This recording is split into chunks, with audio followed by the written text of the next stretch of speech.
Welcome to my channel. In the previous video I had started with a chapter classes and objects, and I had explained about the general syntax of class definition with respect to C++, and I had also explained about the access specifiers, types of access specifiers, and the functions of access specifiers with respect to C++ program. If you have not watched the video, the link is put in the description part, and for more updates do subscribe my channel.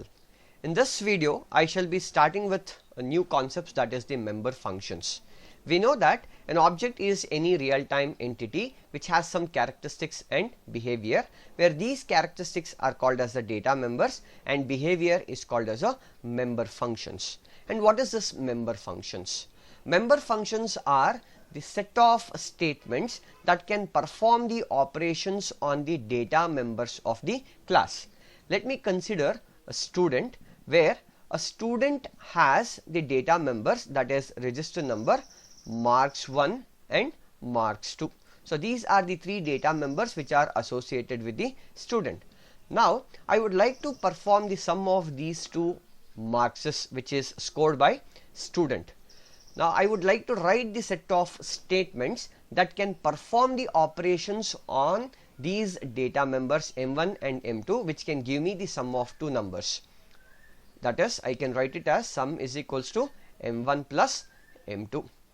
Now your member functions are the set of statements that can perform the operations on your data members of the class. So there are two different ways where you can define your member functions in C++ program.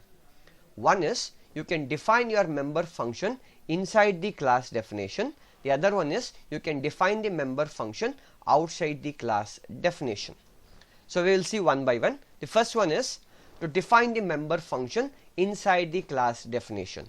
So this is your class, where you define your class using a keyword called as a class followed by the name of a class, and all these are your elements of your class. You write your data member and member functions under the access specifier. So this is what we had discussed in the previous video. Now based on the given data member, I would like to perform the operations using my member function. So this is how you write. Here we open with the curl braces, where within this curl braces we write the set of statements that can perform the operations on your data member. So your body of the function holds the set of statements that can perform the operation on your data member. So this is how you write, this part is how you write your member function inside the class. So this is defining the member function inside the class. So you can see that we have opened the class here and we have closed the class here, and we have defined your member function inside the class definition. I'll take a simple example for that, so that you will have a more clarity about it.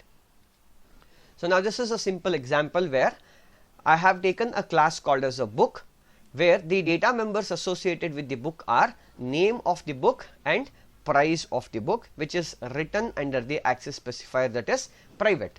Now I would like to perform two different operations. One is I would like to read the name of the book, and I would like to read the price of the book. What is the cost of the book? So what I do is I have defined a member function called as a get data. The name given to your member function is an identifier. So I hope you know what is the meaning of a identifier, and it should be defined with a return type. Now for the time being I have taken a return type as void. So a return type followed by a name of your member function, and within the curl braces I am going to write the set of statements that can perform the operation on your data member, that is name and price. So what is that operation that I have performed? I have requested to read the name of the book, and I have requested to read the price of the book, or I am going to read the name of the book and store it in a data member called as a name, and I am going to read the price of the book and I am going to store it in the price. So if I would like to store some value in name of a book and price of a book, I am going to write a function called as a get data, and this function has a set of statements that can perform a read operation and store the value in the data member name and store the value in the data member price. So I would like to read C++ is the name of the book and the cost of the book is rupees 250. So if I would like to store this value, I am going to write the set of statements, and these statements will perform the operation on your data member, that is name and price. So you have seen function which will read the name of the book, and you have seen function which will read the price of the book. So now you have written your definition of a member function inside the class. Now to continue with this, I have one more member function which is written within the class definition, that is display. Once you have read the name of the book and the price of the book, the same has to be displayed back onto the screen. So I have written one more member function within the class called as a display, which will help me to print back or display back the name of the book and the price of the book on the screen. So looking at this example, we have two different member functions. One is get data, the other one is display. So these are the two different member functions which belongs to the class called as a book, and they are defined within the class definition. So here I have, if you just look at here, I have opened the class here, and this is your data members, and this is your member function, and this is your body of the member function that can perform the operation on your data members. And then this is one more member function called as a display, and this is the body of your member function which can perform the operation on the data member, and you're going to close your class definition. So your get data and display are the two different member functions which are defined within the class called as a book. So now the second way how you can define your member function is you define your member function outside the class definition. So how do you do that? There are two different things which has to be noted. One is to define the member function outside the class. First, the member function has to be declared within the class definition. I will just repeat this.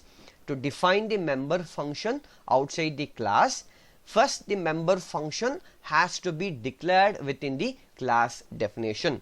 Once you have declared the member function inside the class definition, now you can define your member function outside the class using a special operator called as a scope resolution operator. So to define the member function outside the class, you are supposed to make use of a special operator called as a scope resolution operator. So two things to be remembered when you define the member function outside the class. First thing is you have to first declare the member function within the class definition. The second thing is once it is been declared, the definition of your member function can be written outside the class using a special operator called as scope resolution operator. So this is the general format how you define your member function outside the class using the scope resolution operator. We have a return type of the function followed by the name of the class and scope resolution operator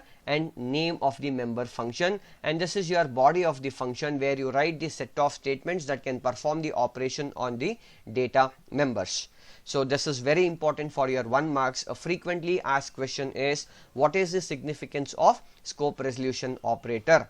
So the significance of scope resolution operator is it defines the member function outside the class.